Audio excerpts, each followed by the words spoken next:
બધાને પહેલે તો નમસ્કાર. ભારત માતા કી જય, વંદે માતરમ.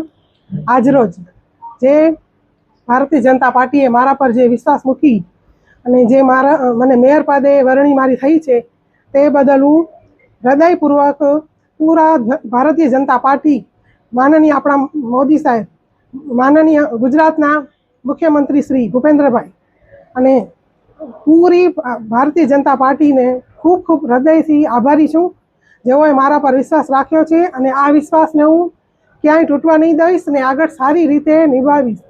અને અહીંયા આપણે સાંસદ શ્રી વિનોદભાઈ અને કચ્છ ગુજરાત ભારતીય જિલ્લાના પ્રમુખ દેવજીભાઈ વર્ચન અને મહામંત્રી શ્રી આપણા ધવલભાઈ, એ માટે જે રોડ, રસ્તા અને લાઇટ ને પાણી, એ માટે હું, તમે અડધી રાતે પણ ફોન કરશો ને તો અહીંયા હું તમને હાજર મળીશ.